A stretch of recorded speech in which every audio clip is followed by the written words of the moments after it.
Am I wrong for this? Why are some people so entitled? Hey, cousins, I'm up early. I am so annoyed, y'all. I'm so annoyed. And so I said, you know what? Let me take it to the cousins so y'all could tell me. Why are people so entitled to what you have, your money, and the sacrifices you've made? So, a lot of people are getting laid off and or can't find jobs or so on and so forth or whatever the circumstances. A lot of people are going through a lot of things today in this day and time. So remember the whole B Simone situation with the friend, B Simone not helping her, but so on and so forth. Okay. I don't know if she asked B Simone for help or whatever. So in my circle, there's someone who's been laid off, and I've helped out with a couple of months rent, because my thing is, you could go to the church and the church can feed you. You could go to the Dollar Tree and buy you something just to keep you alive, but you need help to pay rent/mortgage. Okay. So I kind of helped this person out, and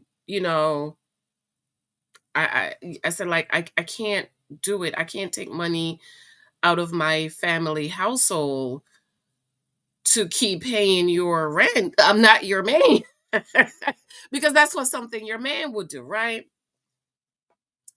And the whole comeback was, oh, it's not like you won't have it. You got it. You got it, a husband. And I'm like, yeah, I got a husband, but I also got a husband when I was 35.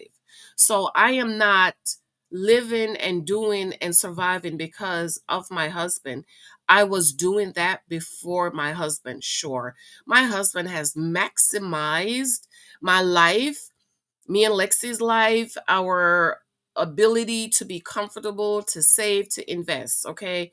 All of my money goes towards our savings, our investments, our retirement, our little Michael's college fund, and generational wealth. But why do some people think that because you have it, then that means they're supposed to get it? I don't understand. I don't understand the mindset of, because you got a husband, you got it, so you should give it to me. I don't understand that mindset. First of all, I had to remind this person, listen, my husband would have never married me if I was broke. He wouldn't have. I gave him my credit card statement. I had maybe one, two credit cards. Yeah, I had two, because I back then I was like, I don't need more than two credit cards, because I you can't live on credit cards and my student loans. If I had 10, 15 credit cards and was all in this consumer debt, my husband would not have married me, because my credit score and things on my credit card would have told him she is not good with money and she just wants some more money to spend. And to this day, my husband said to me, one of the reasons why he married me was because he paid attention to how I was with my money. And he said, because of the way I was with my money, he said he knew I would not waste his money. I wasn't living in a one-bedroom apartment with Lexi, where I gave my daughter the bedroom and I slept in the living room on the futon. I had a car that I paid $2,500 for. It was a brand new car, y'all. That car was a 2001 car, and it had 21,000 miles on it. That was God. When my car that my father bought me died, the girls at the job told me to get on Craigslist and find a car. And I went up there, found a car, and went to the credit union that I was saving every paycheck. Take $10 out, put it in the credit union. I was able to go and get a check for $2,500 and bought my car cash. So I was not living a frivolous life. I was living a disciplined life, because I've been homeless, y'all. I don't know if a lot of you guys know that, but I've been homeless as a teenage mom. 17 years old. I was homeless. I was sleeping on people's floor. I had to give up my daughter for a couple of months, and I've regretted that because I'm like, at least she'll have somewhere to sleep. And then, after about 2 or 3 months, I went back and got, because I was like, I can't live without my baby. So I've been there. I've been at 17 homeless. But baby, let me tell you, once I got in school and started working, I would never be homeless again. I would make those sacrifices. I would save, like Dave Ramsey said. Me and my husband was just talking about what Dave Ramsey said about sacrificing today for tomorrow. Because I was talking to my husband about this situation.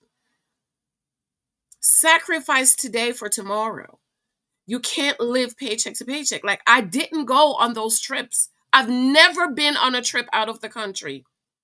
I've never been. These girls go to Quabo, go to DR every year. They're on somebody's cruise or somebody's ship. I've never done that. My family and I are planning a cruise, and it's just some stuff we're trying to get done and do first and stuff like that. But I don't go on those trips every year. Those girls go on those trips. So when you going on trips, swiping that credit card, guess what I'm doing? I'm saving my money. I'm sacrificing my money. My husband and I, we drive one vehicle. Why? We don't need to. So I sacrifice. I take the train, or even sometimes I take the bus. Now my husband works from home. Like before, my husband used to work in the city, but now he works from home, and he might go in the city maybe once a week, every other week, or whatever. So when he does, he drive in the city sometimes, get back in time to pick me and the baby up. But when my husband was going into the city, I would drive to work. We have one vehicle. It's a sacrifice. Why? We want to save our money. My husband, when we got this house, my husband could afford a $500,000 house based on his credit. And I said, no, we're not going to get no $500,000 house because we don't want to stay right where we are. Let's get this 250 house down there. And my husband was paying $1,900 for his townhouse when we got married. When we got married, our mortgage, insurance, and taxes were like $1,500. So technically, my husband was saving $500. Let's just make it his rent 2,000. We was saving $500, and then you throw in the PSE&G, the lights and water and stuff. So technically, we're living on what my husband was living on, what he was paying for his townhouse. What is the cost for us to live in this house? Of course, we've been married 12 years. So, things get expensive. But it's a sacrifice.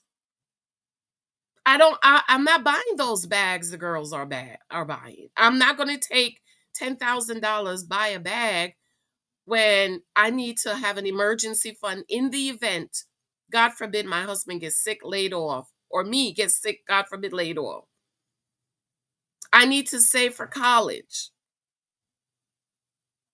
This kid had to go take out student loans. A lot of people have to take out student loans. But as Generation X, we're Generation X, I'm 47, we knew how we had to struggle. So why you want to make your kids struggle the way you struggled? I don't buy those shoes. Listen, I have a pair of Nikes. I've had those sneakers for maybe 8 years, 10 years maybe. Because I only wear them when I'm walking to the train or taking the bus or something. I've had those shoes. And they were on sale. And somebody gave my husband a Nike gift card, a $200 Nike gift card. And I went down there. I bought me some shoes. I think I got Lexi some shoes. I think I got my husband some shoes. And I got my girlfriend some shoes because they were on sale. And though I still have those same shoes today. They are very comfortable. And I was just looking at them like, "Dang, they're kind of getting old, beat up.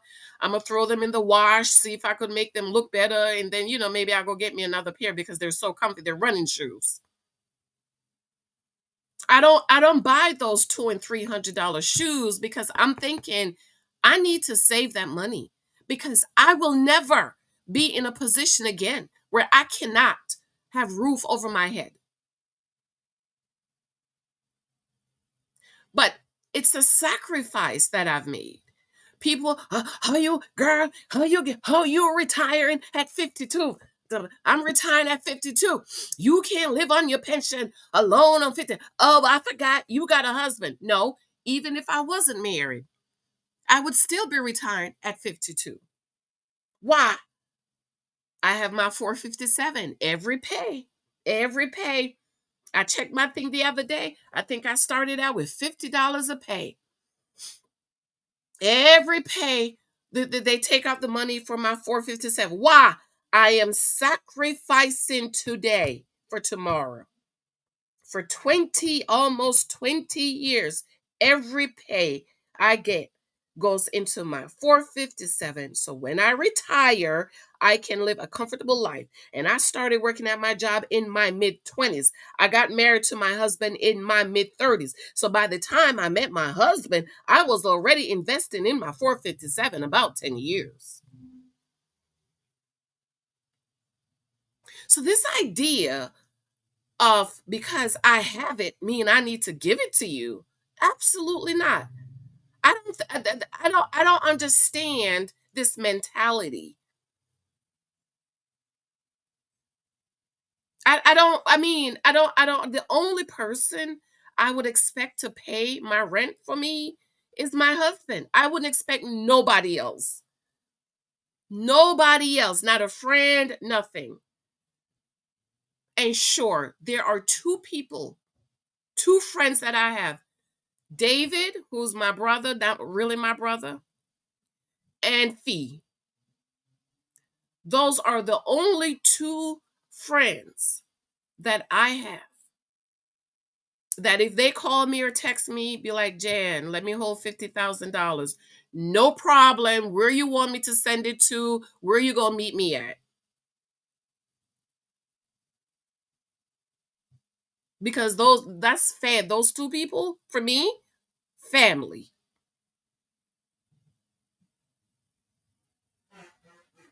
And in all my years of knowing these two people, never. They've never. Of course, David is married with his family. My girlfriend Watson, we've been friends since from the job. Never. But if they did, I would. But other people, I'm not going to go into my sacrifice and dish out 6 months rent for you. No, I can't do that. I don't understand this mentality where you think because your friend have it, or somebody you know have it, that means that you're supposed to get it. When this person has worked and made more than I've made. As a matter of fact, they left this job that we have, they left this job to get another job that was paying them over $100,000 a year. When we were making $60,000 a year, this person left our job to go work making $100,000. Not to tell my business, but I'm not at $100,000 at my job yet. And I've been there 20 years. So you left making over 100. What did you do with that money? What? I don't understand.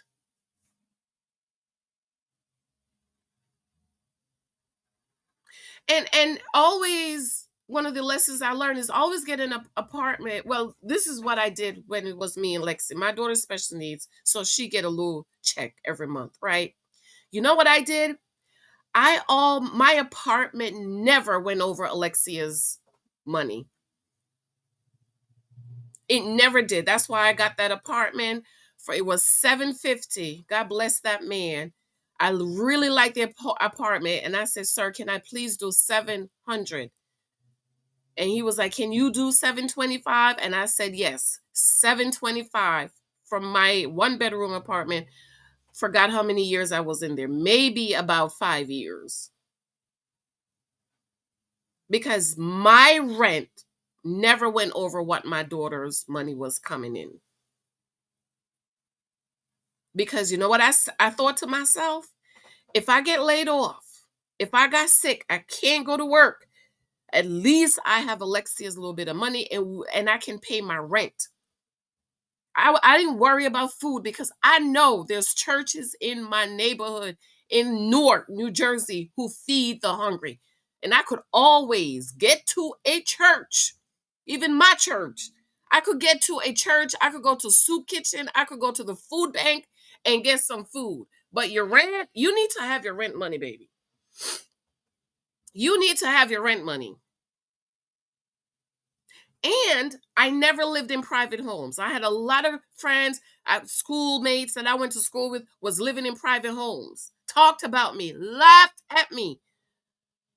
Well, they're taking out $50,000 per semester on top of their classes so they could drive cars they can't afford and pay for apartments they cannot afford. So you can say you haven't. They laughed at me. When I was on the bus, the 31, God bless the 31 bus. I took 31 bus on my years in Essex County and Rutgers. They was driving in brand new cars. They were living in private homes, $1,500, $2,000 apartment. And I was on the bus sacrificing. And I stayed in the apartment building for one rent was one apartment was 525. And then when I got this better job, this apartment was 725. And I stayed there. And I drove my little car that I paid cash for. And I stayed there and I paid off my student loans and I was banking my money. Because guess what? In apartment buildings, heat and hot water is included. The only thing I had to pay when I lived in an apartment building in Newark, New Jersey, was my rent and my light. And you know, PSC&G is not that much. If it's just a one bedroom apartment, you're not there in the day. You're out working, going to school, so on and so forth. So I have sacrificed to have what I have. People like to throw in my face, but you got a husband, a good husband. Yes, I do. But I have to remind them, even if I didn't have a husband, I would still be living a comfortable life. Probably not as comfortable as he's made it, but it would still be comfortable. Why? Because I've sacrificed. I'm not living it up. I'm not buying cars I can't afford, apartments I can't afford, shoes. Why do you need $500 pair of sneakers? Why do you need a $50,000 purse? Why you need to be flying out of the country, going on vacation every month, every year? And again, it's not a problem if you can't afford it. You know, I tell the girls in my house on profile course, listen, you work hard. If you have your emergency fund, 6 months, if you're investing in your 401k, your 457, your Roth IRA, you're saving for your kids to go to college, you have some money stashed, hey, take that trip. Buy that purse. Buy those shoes. Buy that car. But don't do it trying to show off to society, trying to keep up with the Joneses while you're living paycheck to paycheck. And God forbid anything happen, you get laid off, you get sick, you can't go to work, you can't pay your rent, you can't pay your mortgage, then you're going to be homeless. That's what I mean. You're going to be homeless because you've been living paycheck to paycheck and you didn't make the sacrifices so that you can have a cushion. I don't know how people live without cushions. I don't know how people live paycheck to paycheck. And again, maybe it's because I was homeless as a young mother, but also my grandmother taught me when I was 3 and 4 and 5. My grandmother would pick up me and my little brother and put us on the bed after she came from the market, and she would give us some money. She would give us, I don't know what it was back then, a dime, maybe a quarter. I don't think it was a whole dollar. That was a long time ago, girl. Okay, I'm 47. Okay. And she would give us money. She said, that's your offering. When you go to Sunday school, you give your offering. And then she would say, and this is for you to put in your to save. She would cut the can out and we would put our money in there to save it. And then she would give us some money and say, go to the store and buy you some candy. And that's how I've learned and that's how I've lived my life. So I don't understand. My two friends, Fee and David, that I would do anything for, would never say to me, but you got it. Never. And I would give it to them. These two people, I would go cash out my 457 and take the penalty to help them out. But they would never say to me, oh, you got it. I don't understand. And you know what? I realize I have really kind of minimizing my circle because what I'm starting to notice, especially for the women, they have this mentality about them that I just don't like. I just don't like it. I don't like this you got it mentality, so you should give it to me after you didn't do what you were supposed to do. Or if I help you out with 3 months, you want me to give you 3 more months? Girl, I can't do that. Anyways, I just wanted to vent and I want to know what y'all think about this. I might come back and do another video, but I'm not sure, girl. But anyways, tell me what you think. I was just talking to my husband. I've been up sitting here talking to him about this folks. But anyways, tell me what you think. Tell me what you think about. I'm all for helping people, but I'm not your source. I can't pay your rent. You can't live off me. The only people that can live off me are my kids. That's my responsibility. And you know what? In this day and time, nobody should be able to say they don't have no money. There's Uber, there is Lyft, there is DoorDash. Let me tell you, when we order DoorDash or Uber Eats at work, some of those guys that come to deliver our food are on bikes. Bikes. Bikes. They're not even in a car. So in this day and time, there's no reason for anybody to say they can't find work. It might not be what you want, but if it's driving Uber, driving Lyft, or whatever, you can do it. In my day, they didn't have Uber, Lyft and DoorDash and all that. I probably wouldn't do it because I had Lexi and I didn't have that freedom to do it with Lexi. But you know what I did? Secret shopping. I did secret shopping for about